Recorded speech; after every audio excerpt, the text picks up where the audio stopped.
Welcome back to episode 4. I can't even believe it means that I'm home for 4 weeks already. So honestly, this is getting harder and harder. I don't know, I think we forgot to have good news. It's like wherever I look, it's COVID and then it's suicide and COVID and the triggering anti-Semitism. Really, did we just forget to have any good in this world? Keep on hearing, just enjoy the good in this. It's like, when there is like a huge tsunami or rain and people who are so far from it and sitting in their fancy cars like, oh yeah, God bless for the rain, we need rain. Meanwhile, other people are like, I don't know, losing their home because of the flood, because of the rain. You get it? Like the same with COVID. Some people are like, yes, let's be happy that we can slow down, while other people are mourning their father or mother. I mean, like the parallel universes that we are living at right now is something I just really can't put my mind around. I traveled to New York for good news, number one, because a shoe wholesaler, orthodox Jewish person, started to trigger its community and motivate its community to donate blood plasma. Why? Because initially there were so many bad news and literally a blood libel against the orthodox communities who were spreading the virus. And it has several reasons. First of all, they are not necessarily watching TV, having the mobile phone in as much as secular people have. They also are very closed in their communities. They have so many kids living together. And in general, it was Purim and it was just too late by the time they understood the severity of this situation. But now, perhaps, it turns for the better because most of these community members recovered and now they can donate their blood plasma in this way to help those ones in critical condition. So just within the last week, 3,000 people from this Orthodox community donated their blood plasma, and they are aiming for 45,000 people. So again, such as this person from the community said, it's part of the Jewish belief that you always need to save a life, and this is not to save Jewish lives, this is saving lives at large and in general.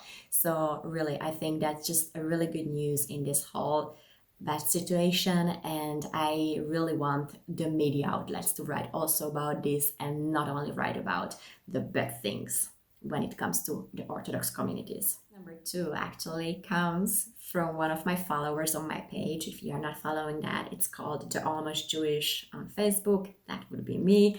So this follower sent me a message that she has a beautiful story. So I asked her, to talk about it. I told her, keep it short, like 1 minute explanation why this whole grassroots movement is just amazing. She sent me 11 minutes, but it's really, really amazing. But I needed to cut it. So here's the gist of it. COVID Sprint is a true grassroots initiative that brings together people from Asuda Ashdod, Raphael, AWS Israel, and Ground Forces Innovation Lab, the IDF, and hundreds of volunteers to find technological solutions for the pandemic fight in Israel in my life.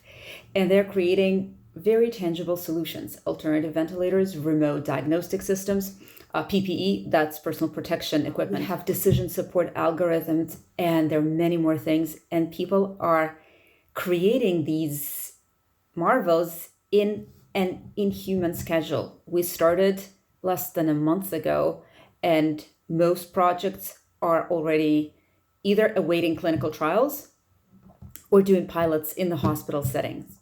There was a calling, and I kid you not, within less than an hour, we had over 300 people that responded. Overall, over 1,000 volunteers enrolled on the website saying they're happy to help.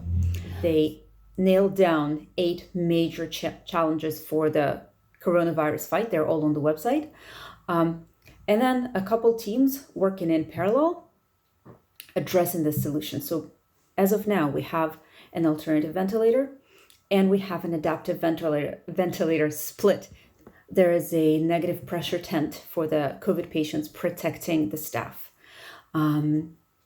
there's a decision support tool, like basically a handheld thing, an app that cross-references medical history of a specific patient, his or her parameters, and a worldwide data on coronavirus. And it gives a doctor a score to tell him whether to hospitalize this patient or maybe send them to a corona hotel.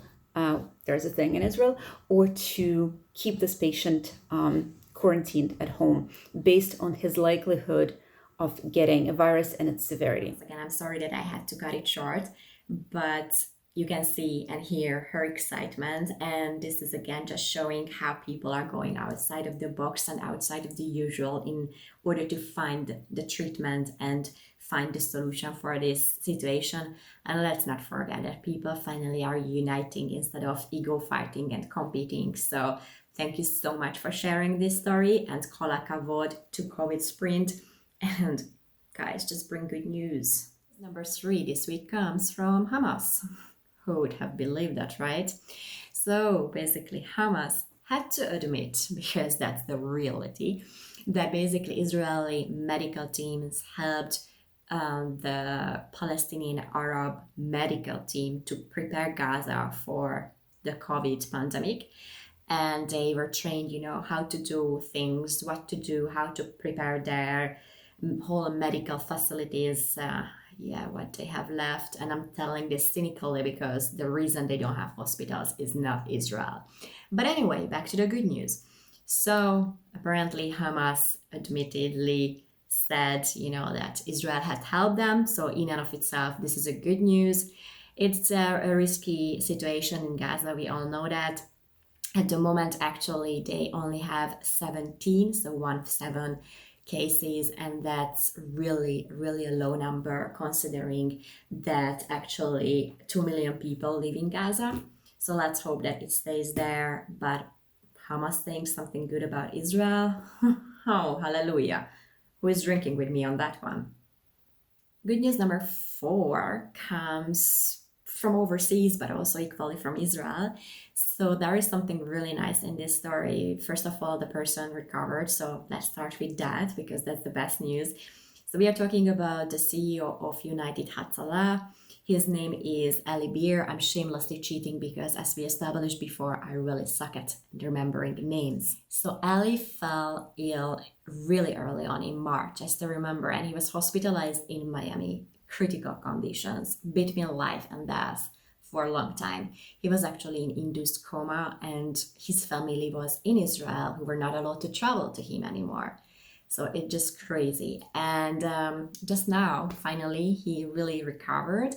And thanks to like a donor couple, basically, who are behind IAC, they helped him with a private jet to fly home back to Israel, where he was welcomed with his family. And it's just so touching. It just shows me how important the decision I took 4 or 5 weeks ago was, because I love New York and I know I would have been fine and I'm strong enough, to handle so many things. But the thought that something could happen with my parents and I won't be allowed to come home and fly back home, that just broke me. And that was the main reason why I was like, okay, I need to be here. And 5 is again sad and good at the same time. I don't know, this week was really, really just like a mix of feelings and happenings. A couple of days ago, there was Yom Hashoah, which is the Remembrance Day of the Holocaust and all those who perished. And once again, we are talking about 6 million Jewish people, for all of those people who still don't know what happened in the Holocaust. And don't give me the look, because it is happening. I've been meeting people in New Jersey who had no idea who Hitler was. And I do meet people in New York who cannot even name one camp from the Second World War. So, the education level on this is ridiculously low. In the US, only 13 states have like an obligation that Holocaust studies and to learn about the Holocaust needs to be in the educational curriculum. 13 states. What happens with the others? They have zero idea. I always get sidetracked, sorry. So here is the good news, number 5. On Yom Hashoah, the policeman gathered in front of Holocaust survivors' home, and they put on the siren and they read a beautiful note to them. And it is just heartwarming. Like, imagine the feeling of being a survivor, and then you're standing in Israel, a country that did not exist when you were tortured, and now that is your safe haven. And I think that's the best revenge for everything what happened. And it just, I don't know, just look at the video. Am Yisrael Chai, Am Yisrael Chai, Am Yisrael Chai. 5+1 good news this week is hilarious, seriously. So apparently Taylor Swift called out the SOROS family. Oh my god, there is justice. Our poor Taylor is getting all the shit. And I really, really hate that. Why is she getting all the bad? Not because she called out someone. It's because she called out a person who happens to be Jewish and happens to be wild. So basically they are telling her that she is playing on the anti-Semitic narrative, calling SOROS a greedy person, and greediness is usually associated as a stereotypical Jewish feature, hence a connotation when you talk about Jews. So here is my problem with that. A couple of months ago, my government was named everything.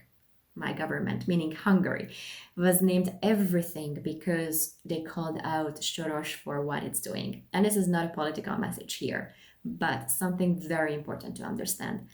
Just because someone happens to be a Jewish person and you call them out based on their merit or the lack of it thereof, it doesn't mean that you really need to distinguish what we call anti-Semitism and when we scream anti-Semitism, because it is so legit in so many occasions.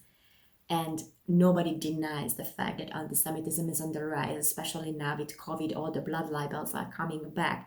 But when someone is calling out someone, not because he's a Jew, but because he is, in my point of view, and everyone can debate that on its own, is not a moral person, then can we just, not have a distinguishing factor that he happens to be a Jew? Because in this way, I could be mad at Taylor Swift calling out SOROS because he's also Hungarian. So it would be equally Hungarian hatred and Jew hatred. But I don't take it like that. You can call out SOROS as much as you want, Taylor. Thank you so much for making my good news 5+1 this week. And good luck for you with the fight. Guys, really help me. Do send me the good news. Share something good with me because we all need that. I'm not sure I'm going to stop with these videos once the COVID pandemic lets us return to our reality, because I do believe that there is a huge gap between the amount of horrible news that we get from Israel and the Jewish people and all the negativity and all the psychologically triggering beautiful viral posts on what's happening. So I really want to focus a little bit, at least, on the positive side. It doesn't mean that I'm gonna be immune for the actual reality, which is definitely not good, but let's find every week something good that we can share as well. Have a great week, everyone. Later out.